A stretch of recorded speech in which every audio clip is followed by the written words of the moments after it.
Hey, folks, Erick Stakelbeck here. Welcome to the Watchman Newscast live stream. It is Monday, January 27th. And I've been saying we just completed, from an American perspective, and we have viewers from around the world. This affects what's happening here in America, affects everyone right now around the world. Probably one of the most important weeks in American history. I do not exaggerate. Look, Donald Trump took office a week ago today, January 20th, Monday the 20th, and it's been shock and awe for the past 7 days. And I say that in the greatest possible way. We're just seeing an amazing return of common sense, of peace through strength to the United States. So that's where we're at right now. I think good things are on the horizon, and it's amazing what you can accomplish when you have actual leadership. For the past 4 years, America, and by extension, the world, because the United States is still the leader of the free world, essentially had an empty vessel at the helm in the form of Joe Biden. Weak, woke, far left agenda. We could go on. And guess what? Our enemies smelled it and they were emboldened by it. Iran and Russia at the top of the list. Now, you see the title and the thumbnail on today's live stream. Iran and Russia.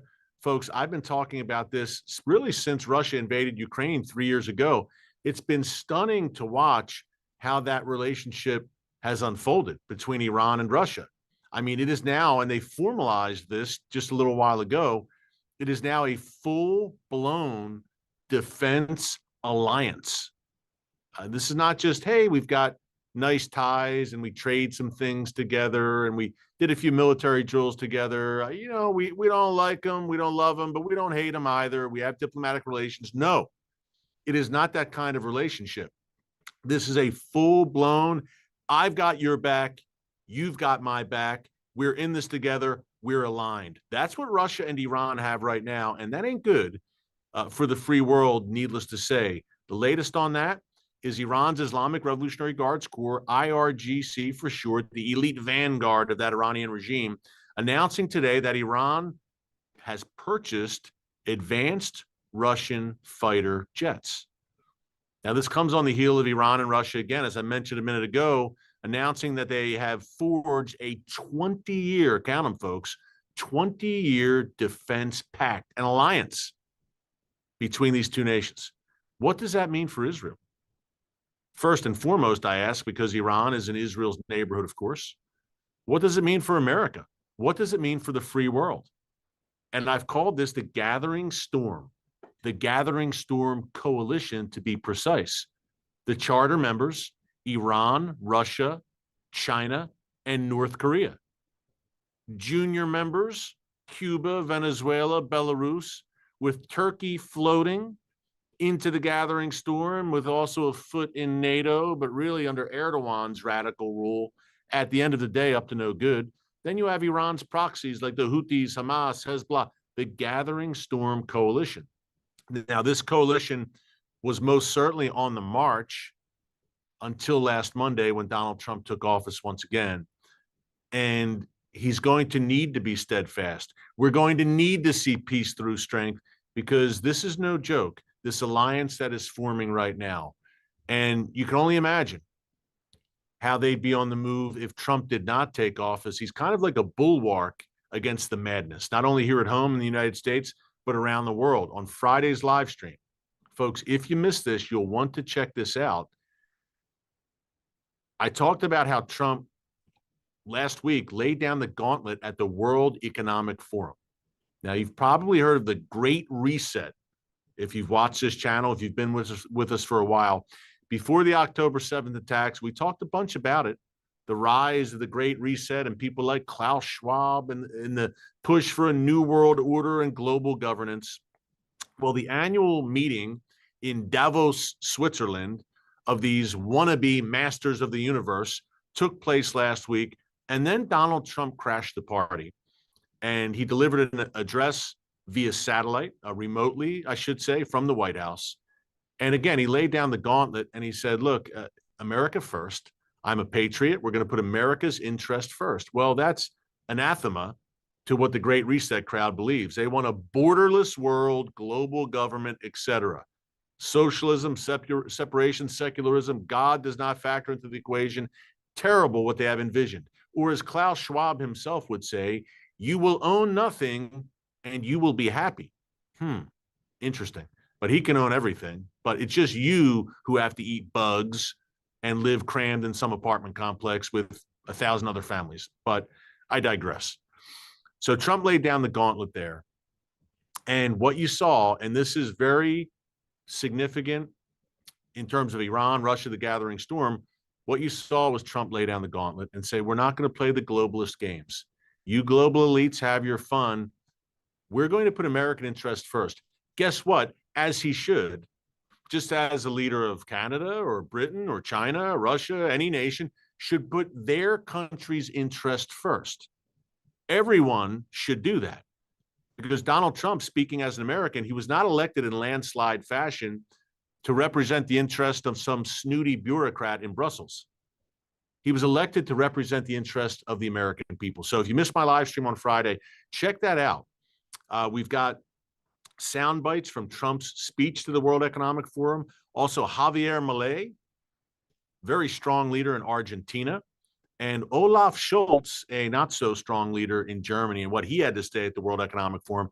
That was Friday, January 24th. And while you're there, be sure to subscribe and click the notification bell so you get alerts every time a new video is posted. We're coming to you practically every weekday, sometimes on the weekend, depending on the news cycle. So make sure to subscribe and join us here as watchmen and women on the wall for such a time as this.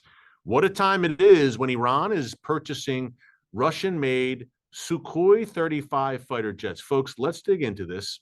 From Reuters, a senior commander for Iran, just reading this straight off my phone, by the way, a senior commander for Iran's Revolutionary Guards Corps said today, Monday, January 27th, that Iran has purchased those Russian-made Sukhoi 35 fighter jets.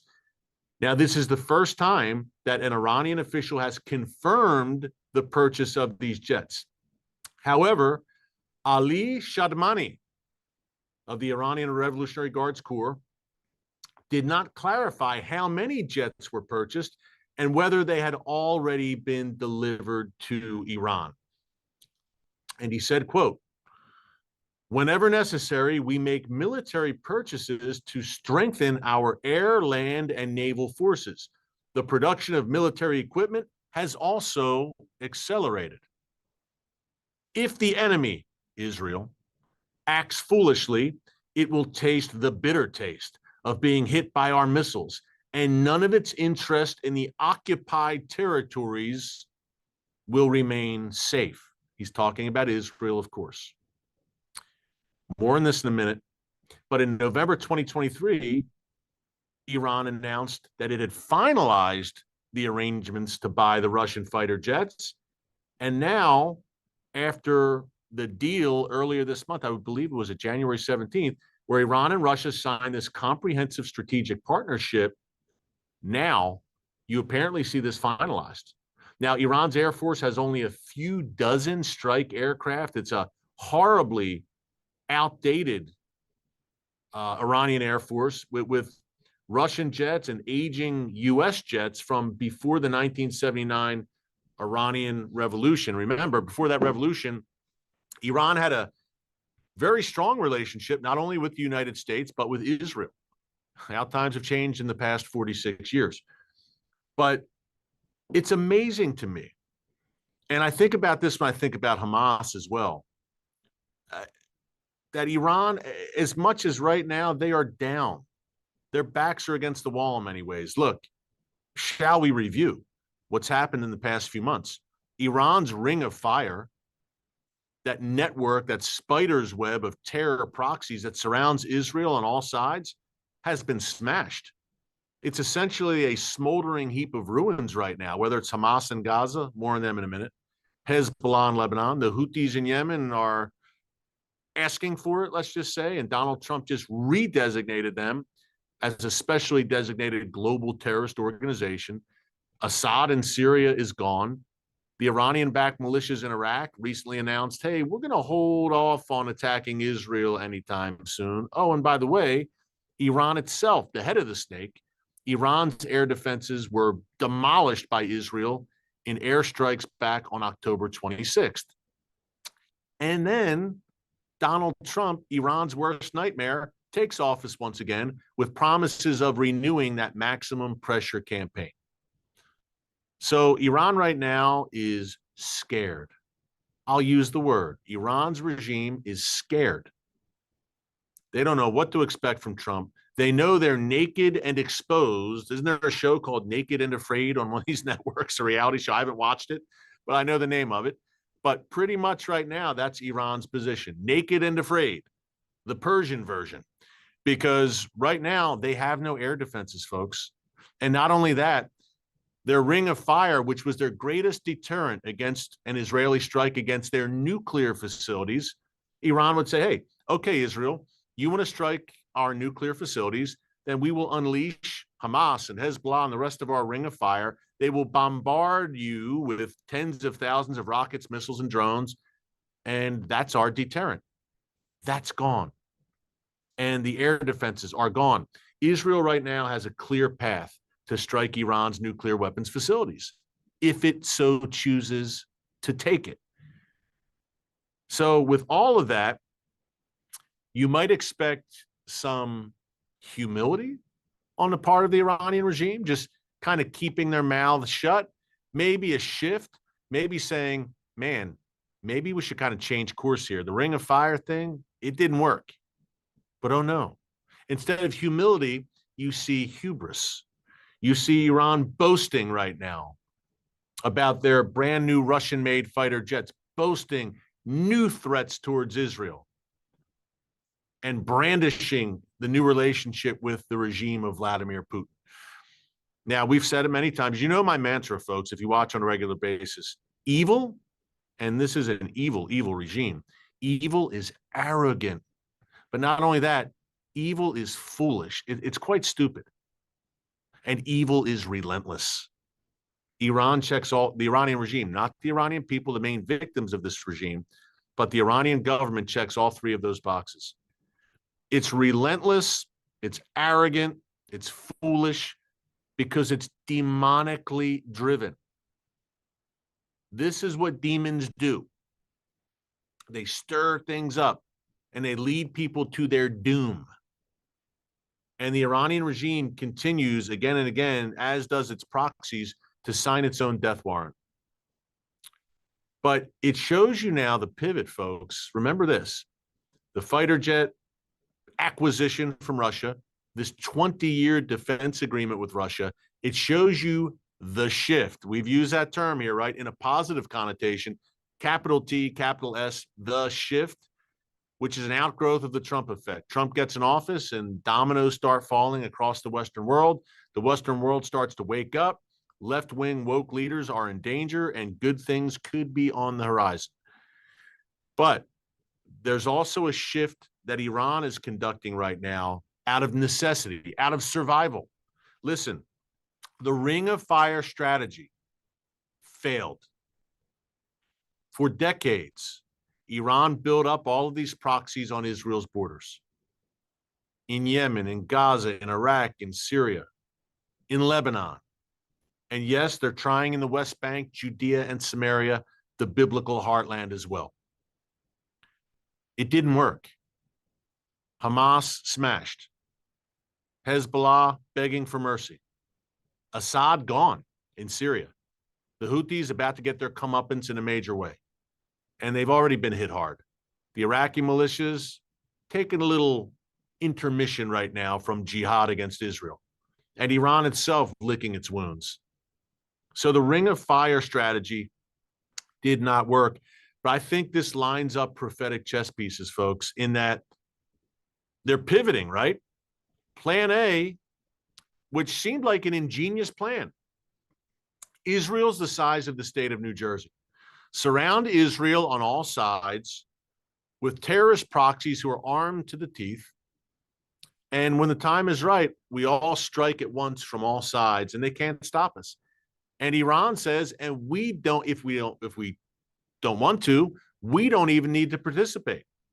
We could just stand back and let our proxies fire all the rockets and missiles, and they're right on Israel's borders, and then they invade on the ground like October 7th, but writ large on all sides. That was the original plan. Hamas moved too soon. Thank God. Not thank God for October 7th, obviously horrific, but thank God it was only one and not 5 terror groups, is what I mean. But the plan ultimately, and I think Hamas got ahead of it. Iran's ultimate plan was to unleash them all at once. Multi-front ring of fire igniting. By the grace of God, and I mean that sincerely, it didn't happen. God has gone ahead of Israel time and time again over the past 16 months since the October 7th massacre. The God of Israel, the God of Abraham, Isaac, and Jacob, helping the IDF, Israeli intelligence, to attain incredible victories. But now that strategy, which, man, it could have been very lethal, it's out the window. Because Israel, again, with God's help, has smashed that ring of fire. So Iran has to pivot. Where do they pivot? Clearly, they're blinded by an ideological, demonic hatred of Israel. They must wipe Israel off the map. There's no other way. This is the sole rationale for their existence, to destroy Israel, because it's driven by the enemy himself, the devil himself, what they want to do. So they're pivoting. They're saying, okay, the proxy strategy didn't work. We have to cleave closer to nation states.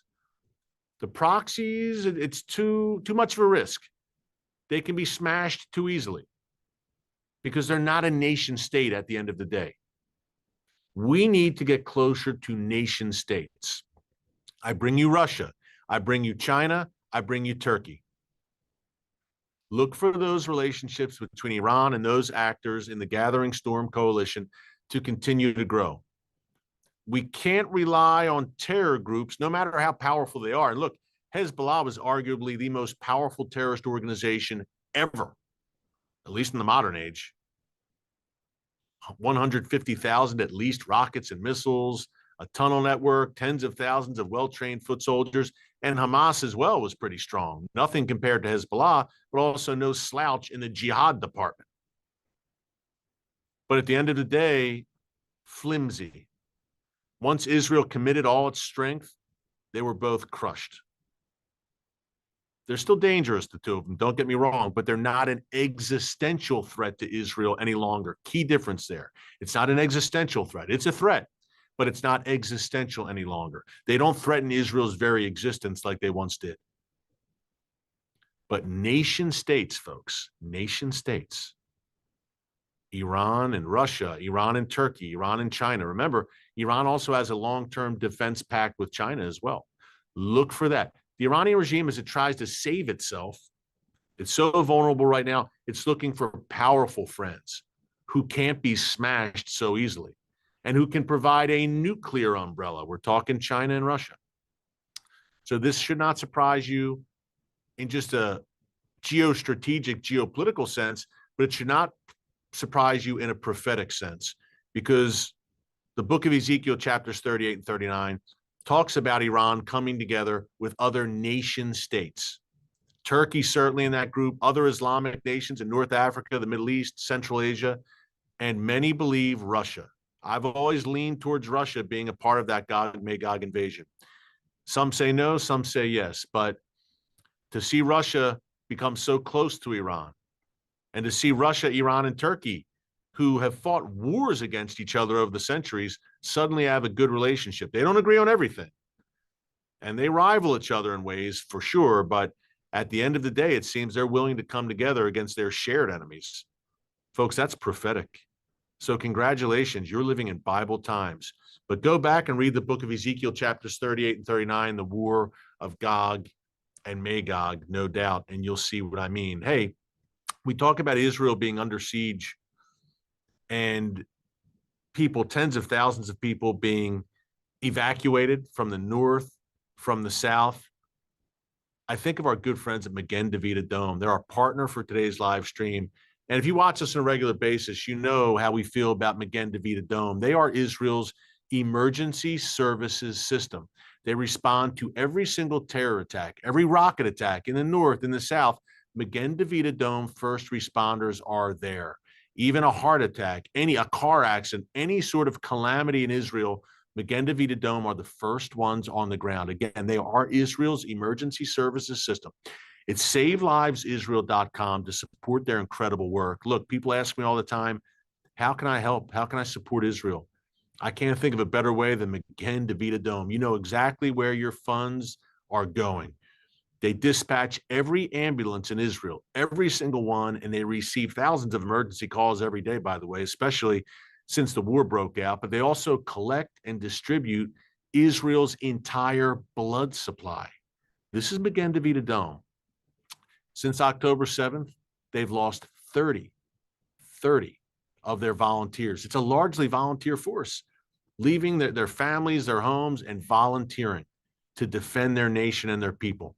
17 ambulances have also been lost since October 7th. But again, 30 people killed. They've saved thousands of people during the war.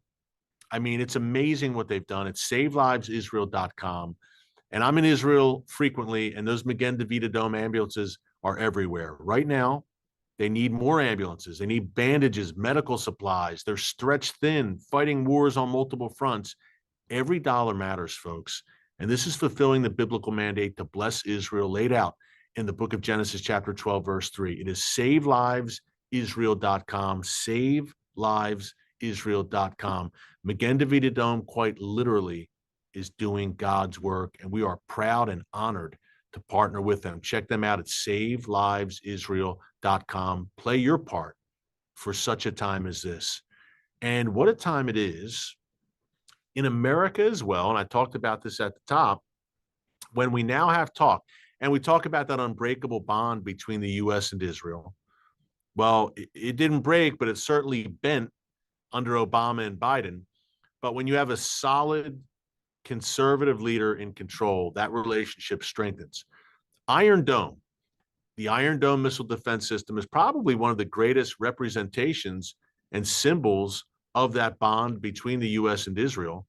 And now Donald Trump and the Trump administration are talking about an American Iron Dome. As a matter of fact, I believe the president signed an executive order declaring just that today. And Pete Hegseth, who was just confirmed as defense secretary, talked about this today, folks. Listen up. I think you'll find this interesting from the New York Post. Iron Dome for America. Hegseth teases an Israeli-style air defense system for the United States, fulfilling a campaign promise by President Trump. Now, that is true. President Trump had talked about that. And it reminds me a bit of the 1980s. I'm a child of the 80s and in the 90s. I remember it very well. But in all seriousness, Generation X here, Ronald Reagan, the Strategic Defense Initiative, so-called Star Wars, right? He had a vision to shoot down incoming nuclear missiles in space through the Star Wars program. The Soviets hated it. They were quaking in their boots. Trump is a similar, he's a guy with vision. He's an outside the box thinker, and he's talking about Iron Dome for America. I think it's a great idea. And it's got echoes of that Star Wars program that Ronald Reagan, another great one, proposed in the 1980s when I was a young pup. But here's what Pete Hegseth said today. The Pentagon will pursue an Iron Dome style missile defense system for the United States. Walking into the Pentagon for the first time as leader of the American military, Hegseth told reporters they could expect a flurry of executive orders from Trump, including one that would order the deployment of a system similar to what is used by Israel, which, get this, and we've shared this before, it's been so effective. Iron Dome blasts ballistic missiles out of the sky with an accuracy rate of roughly 90%. Now, I'm proud to say that the United States has helped fund Iron Dome for Israel and help Israel develop that Iron Dome technology. Bless Israel, and good things will happen for you. But we have a little bit more here.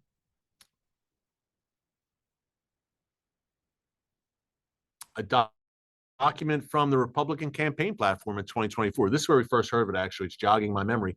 Republicans will ensure that our military is the most modern, lethal, and powerful force in the world. We will invest in cutting-edge research and advanced technologies, including an Iron Dome missile defense shield for America. Wow. What do you think? We have a lively chat. I like to say we have the most educated audience on YouTube. So, folks, what do you think? The first thing I think of, I guess, is, okay, Israel, as I said earlier, is the size of the state of New Jersey. The United States is a big country. Israel is located very close to its enemies. They're on its borders, many of them. It's a smaller nation. And Iron Dome is focused on largely short-range missiles and rockets, although Israel has David Sling, the Arrow missile defense system for medium range and long range as well. But for America, what we would need, and this New York Post article makes a good point, it would be costly to cover the airspace of all 50 states. And the key is, with the United States, you would think, would be to offset intercontinental ballistic missiles, ICBMs, from the likes of China, Russia, North Korea, and God forbid, Iran. They're working on that technology as well. But my good buddy Mike Huckabee, who's Trump's nominee for ambassador to Israel, told the New York Post in November that he believed the Iron Dome could be scalable to the size of what would be needed to protect the United States. That's interesting. We have the capacity to do that, Huckabee said. You could scale it down or scale it up, I guess you would say, because the United States is much larger than Israel. Excuse me. Scale it up. This is fascinating to me, and it's smart, and it shows once again Trump is thinking outside the box. He's putting America's interest first. This is the kind of strategic, visionary, outside the box thinking that we need. And I, for one, am looking forward to hearing much more about this as someone who lives in the United States. And as we have this gathering storm coalition that we talked about earlier on the march. Now is the time. Do you think Joe Biden would ever consider such a system? Kamala Harris would ever consider this? No. They were essentially looking to disarm and scale down America's arsenal. Meanwhile, China, for instance, is building up at levels unprecedented since World War II. This is the largest military buildup since World War II. Its nuclear arsenal, its naval arsenal. Turkey is building up its navy, its air force. Iran, as we just mentioned, building up its air force. Kim Jong-un saber rattling just in the past few days over in North Korea, and Russia always threatening. This is no time for America to unilaterally disarm, needless to say, when you have this gathering storm. So I mentioned the 80s and kind of harking back to the 80s a little bit, and you can't go back. Obviously, it's a new day in many ways, but I talked about Star Wars, that strategic defense initiative of Ronald Reagan, and now Iron Dome by Trump. But also you just think of the military buildup. Ronald Reagan, at the end of the day, buried the Soviet Union through a massive military buildup. The communist economy and structure of the way the Soviet economy was set up, they couldn't withstand the United States just outspending them. And the massive defense buildup, military buildup of Ronald Reagan, it bankrupted the Soviets. They couldn't keep up. They tried and it bankrupted them. I wonder if Trump's going to do that with China. Folks, interesting things happening. We'll continue to talk about all this in the days, the weeks, and God willing, the years to come, although time is short. But keep it all in prayer. And thanks so much for watching. And wow, a lot to talk about. 2025, I keep saying, a year of reckoning. Fasten your seatbelts and keep it right here as we bring breaking current events, news from an unapologetically biblical perspective to you every day here on the Watchman Newscast. Until next time, God bless you. And remember, never hold your peace. Hey everyone, thanks for checking out the Watchman Newscast. Make sure you hit the subscribe button so you never miss an upload, and tap the bell icon so you're notified every time a new video is posted. And don't forget to share your thoughts, insights, and comments below. Thanks for watching. We'll see you back here tomorrow.